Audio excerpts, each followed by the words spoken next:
পথের দাবি উপন্যাসের সেকেন্ড পার্ট। আগে পথে কুড়িয়ে পেলাম, যদি কারো কাজে লাগে তাই তুলে রেখেছি।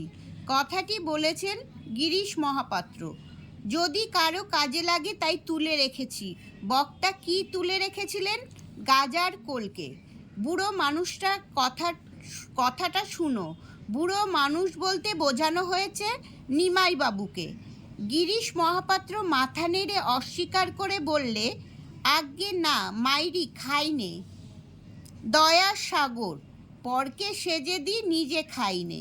বক্তা হলেন জগদীশ বাবু। আচ্ছা, তুমি এখন যেতে পারো মহাপাত্র। কথাটি বলেছেন নিমাই বাবু। রাত্রের মেল ট্রেনটার প্রতি একটু দৃষ্টি রেখো। সে যে বর্মায় এসেছে এ খবর সত্য।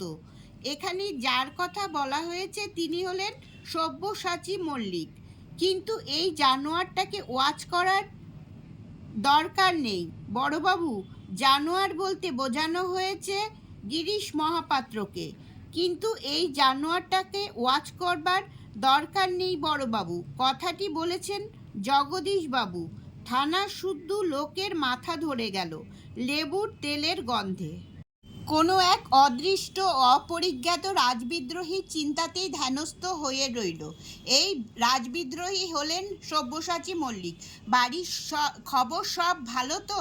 প্রশ্নটি করেছিল তলোয়ারকর। রামদাসের স্ত্রীর তৈরি মিষ্টান্ন অপূর্বকে অফিসে এনে দিত একজন ব্রাহ্মণ পেয়াদা।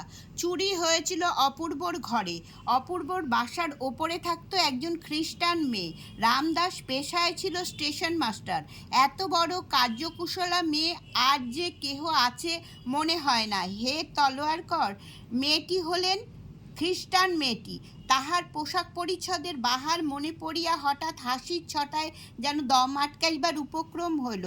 এখানে যার কথা বলা হয়েছে তিনি হলেন গিরিশ মহাপাত্র। সব্যসাচী মল্লিক ডাক্তারি পাশ করেছিলেন কোথা থেকে? বিলেত বা ইংল্যান্ড থেকে। সব্যসাচী মল্লিক কোন ছদ্মনাম গ্রহণ করেন? গিরিশ মহাপাত্র।